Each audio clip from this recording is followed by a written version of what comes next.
રાજ્યના નાયબ મુખ્યમંત્રી હર્ષ સંઘવીએ રાજ્યના સિનિયર આઈપીએસ અધિકારી સાથે મોડી રાત્રે મહત્વપૂર્ણ બેઠક યોજી હતી। આપ જોઈ રહ્યા છો પારંગત ન્યૂઝ। એક નજર આપણા મુખ્ય સમાચાર પર।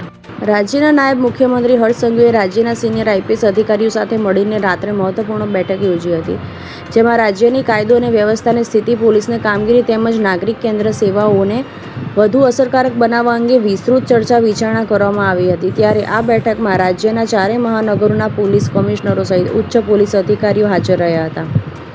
આ બેઠકમાં રાજ્યના સુરક્ષા વ્યવસ્થાને વધુ મજબૂત બનાવવા, ગુનાખોરી નિયંત્રણ ટેકનોલોજી ઉપયોગમાં અને જનતાને ઝડપી તથા પારદર્શક સેવા મળી રહે તેમાં મુદ્દાઓ અને વિશેષ ભાર મૂકવામાં આવ્યો હતો।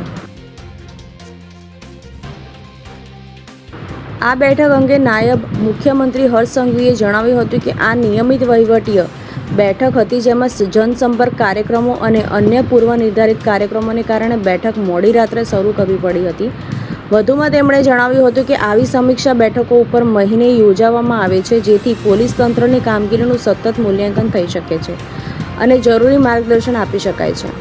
એડમિનિસ્ટ્રેટિવ કામની બેઠક હતી અને સાંજે ક્યાંક ને ક્યાંક અનેક જનસંપર્ક અને અનેક બીજી વ્યવસ્થાઓના કારણે બેઠક મોડી ચાલુ કરી હતી, પરંતુ આ એડમિનિસ્ટ્રેટિવ બેઠક દર મહિને અનેકવાર લેવામાં આવે છે।